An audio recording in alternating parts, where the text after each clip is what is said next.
What's going on, guys? This is Ryan with the RK Outpost, and as myself and many other people have stated over and over again, you can never be woke enough to appease the mob. You can never have enough diversity or representation to appease the pronoun brigade. But continuously, we see these companies, especially in the case of Disney Star Wars, continue to try to tell everyone, look at how virtuous we are, look at how woke we are, look at all this representation we're going to put into everything, from the movies to the video games to the comic books to the novels, everything. Yet that is still not enough when we are seeing that play out in front of our very eyes in the case of Star Wars Eclipse and the hashtag Blackout Star Wars Eclipse. Because with the announcement of a new Star Wars game in development by Quantic Dream, there were a lot of people, virtually all of them, with pronouns in their bios that were so upset at this because it's just not okay. There's been allegations about Quantic Dream. There's been allegations from years ago.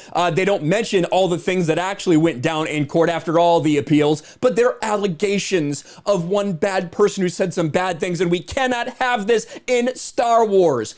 And that has resulted in an avalanche, in a meltdown from a very small segment of the Star Wars community. And they're trying to take action to bring attention to this with the hashtag Blackout Star Wars Eclipse. Let's look at this article here. Hashtag Blackout Star Wars Eclipse boycott launched in protest of developer Quantic Dream and CEO David Cage's involvement with Star Wars Eclipse. In light of the accusations made in recent years that Quantic Dream employees, including CEO David Cage, fostered a toxic and harassment-filled work environment, some fans have called for a media blackout on coverage of their newly announced Star Wars Eclipse, launching the Blackout Star Wars Eclipse hashtag in hopes of rallying others to their cause. And I talked about it when this rumor first came out on a couple streams and things like that. I didn't bother making a video about it because it really wasn't worth my time at that point. But as soon as there was a rumored attachment between Quantic Dream and Star Wars, people started making rumblings. They started making noise, already saying that they were going to try to get this game canceled if it actually did get announced. And now we're here, and they're trying to do exactly that. If you're not familiar with Quantic Dream, the most recent entry they really had of note that I can recall was Detroit Become Human. That is very much a story-driven game. And ironically, in this game, even though they're about to call these developers homophobic and toxic and all these other things, you actually have a lot of different choices you can make, including LGBTQ plus choices that you can make. But no, they want to forget about that because that's just not progressive enough. That's not woke enough. Allegedly, someone said something one time, and that is not okay for Star Wars. The first video game set in the High Republic era, which no one cares about anyway. That's the great thing, right? The High Republic era virtually is completely designed with diversity and representation in mind. We talked about that whiteboard when it came out. That's the only reason this thing exists, is to pander to these fans. And now you're going to get a game set in these things. You're likely going to have all these different choices you've probably ever wanted in your game, in this game. Yet it's not okay because of one developer could have said this thing allegedly this one time. That's how pathetic this entire group of people has become.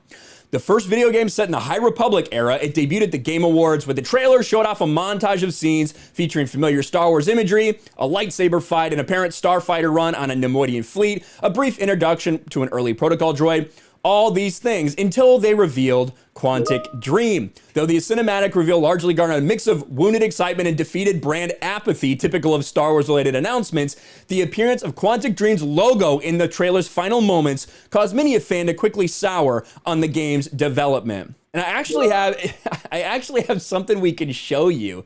I think I do. Yeah, I have this right here. This is a bunch of different people reacting to it. And by a bunch of, like 4 people that got upset about Quantic Dream. Watch this here. Watch this reveal. Okay. I thought it was going to be nihilist for a second. Oh, no. No.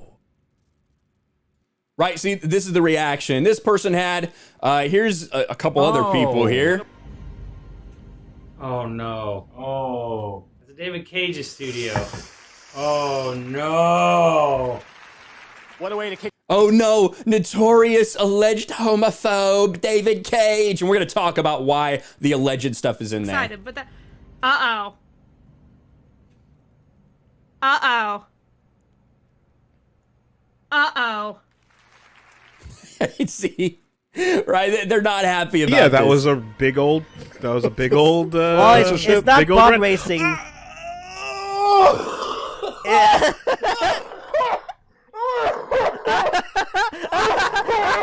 What is that? So these are the couple people that Star Wars needs to be really worried about because we're gonna boycott this. They're the ones that weren't happy about Quantic Dream. While many reacted to the news with groans and eye rolling due to their knowledge of the studio's typical ham-fisted writing and glorified walking simulator gameplay, as seen in Beyond Two Souls and Detroit Become Human, others were taken aback due to previous accusations that Quantic Dream was home to a particularly hostile work environment. According to a joint report published by French newspapers Le Monde, Mediapart, and Canard PC, current and former employees allege Quantic Dream was rife with general harassment and unsavory behavior, including photoshopping of various employees into inappropriate situations, making memes.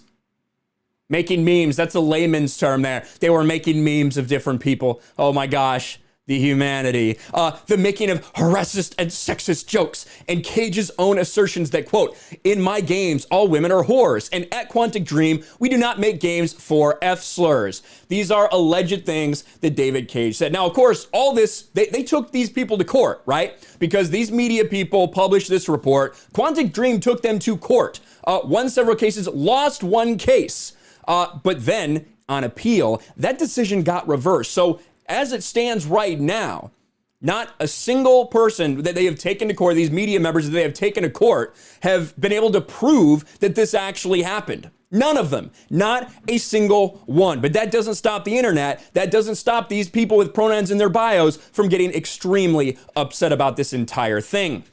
Blackout Star Wars Eclipse, because basic human rights are more important than having that studio make this damn game. Looking at you, LFL. We want a new Star Wars game, but not one made by a studio with a history of misogyny and racism in their games, a toxic workplace, and a CEO with no respect for women and LGBTQ plus folks. I'm gonna tell you guys a story. Like, they're talking about, oh, no, they don't like gay people, whatever. There were options in Detroit Become Human. I played that game. I didn't play through all the possible options because there's a ton of different options you can follow, but I played that game. I beat that game. And that game, I specifically remember there's an option when I think you're playing as Connor, but maybe you're not Connor. Maybe you're another different android or synth or whatever they're called, and you have to investigate something. You have a decision whether to bring back one dancer who's a female or one dancer who's a male so you can question them. You have that choice. You know what people said then? They said, well, it's homophobic because the male, it doesn't seem like he's as enthused. He's not as excited as the female dancer is. It is never enough for these people. It will never be enough. That's why the pandering, the ridiculous virtue signaling, it will never work because it will never be enough. I support Blackout Star Wars Eclipse. The High Republic has put queer characters and BIPOC at forefront of the story, and yet there is nothing more insulting to fans and storytellers who built it than choosing to work with someone who openly hates people like the heroes of the High Republic. That gay Jedi, he's definitely made the rounds in this thing.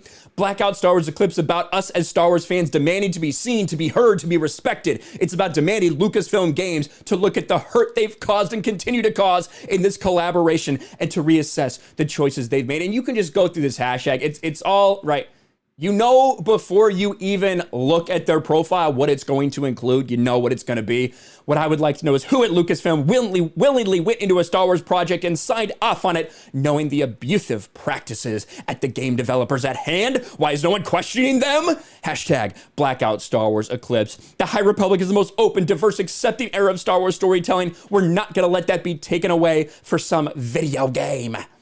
It's just over and over and over again. And the vast majority of the stuff has very little interaction, if I'm being honest. I don't think it's something really they're going to be worried about. This game is probably going to come out for like 3 or 4 years. So I don't think they're paying super close attention. But the typical cast of characters, like Meg Dow, you know, Project Stardust, coming up once again, did an interview with some people that were really upset about this and passionate about Blackout Star Wars Eclipse. An entire article over on Fansided about this nonsense. Why Star Wars fans are using hashtag Blackout Star Wars Eclipse to protest Quantic Dream. It's an enormous joke. It really is. Like I said, it will never be enough. Never. All of this stuff, all these allegations that came from, unspecified sources that were all then taken to court, right? Because Quantic Dream took them to court for libel and defamation. And even though one of them, Quantic Dream, at first was found at fault and then on appeal, that was eventually overturned, they could not provide any evidence that there was any actual proof to these allegations, and that some of the stuff, it didn't consist of anything that was overtly sexist or racist or anything of that sort. Now, I believe in at least one ruling, they did decide that the media outlet basically had no malice. They weren't intending to defame or to libel. They were just reporting something that came to them. But with that being said, all of these cases, they haven't sat there and proved that any of this happened. That's why they're all allegations, even years later. But it doesn't matter to pronoun in bio Star Wars fans. They're going to get upset. They're going to try to cancel this game because it will never be enough. I guarantee you this game is probably going to be progressive as hell. It's probably going to be woke as hell. There's not a doubt in my mind that will be the case because of what Quantic Dream has done in the past. But it doesn't matter. One person attached to that, that's all it takes. And we're going to boycott Star Wars Eclipse. What do you guys think about this entire ridiculous situation? Let me know in the comments below. Smash a like button, subscribe to the channel, ring the bell for notifications, share this video out there, and I'll talk to you later. Thanks for watching, everyone, and a huge shout out to my patrons. I appreciate you guys so much. Want to follow me on Twitter or Instagram? Check out the description below. You'll find links to my P.O. box and my Patreon as well. And I'll talk to you guys later.